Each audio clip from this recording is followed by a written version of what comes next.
Welcome to Tarvin Tutorials. Let's talk about exports, what they are, and how to use them.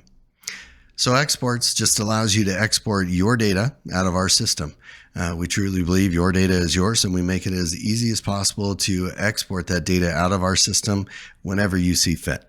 So to do an export, you simply click the plus, add an export, and it'll walk you through a series of questions just to figure out what it is you're trying to import. Once the import is done, it will send you a notification so you can download that data after you log back into our system.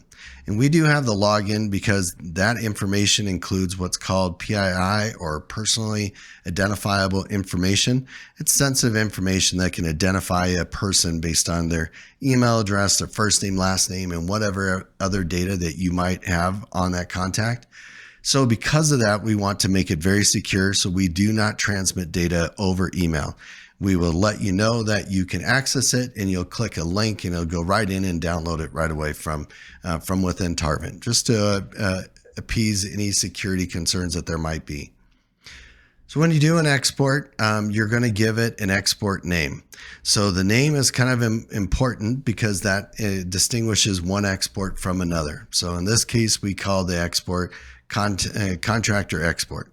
So if you're going to do several exports in a day or within a week or a month, you may want to know what export is what. So it's just good to have that.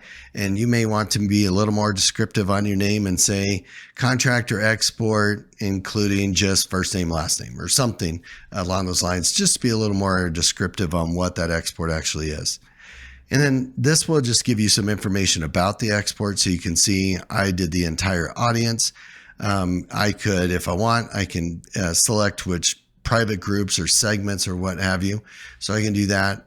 I can even specify in here what fields that I want to select. I, in this case, decided to include all fields, but you can specify any number of different fields that you may want.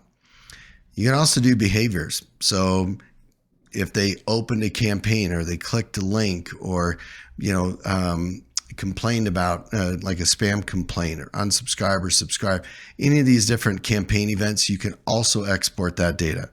Now, I'll tell you, when you do export the behavioral data, it can be quite a long export or quite a detailed export with a lot of data in it. So just letting you know that those are all options. And again, the biggest thing I want to stress here is your data is yours. So we want to make it as easy as possible for you to get to your data. We never retain any of your data, or we never withhold any data from you. So we always make sure that you can get your data. And the last thing to mention about exports is that if you're exporting a large amount of data, you might need to wait just a little bit to get that export. It might take a while for the system to gather all that information together, put it in a file, and email you the notification. So be patient with larger exports. Otherwise, exports usually go pretty quick.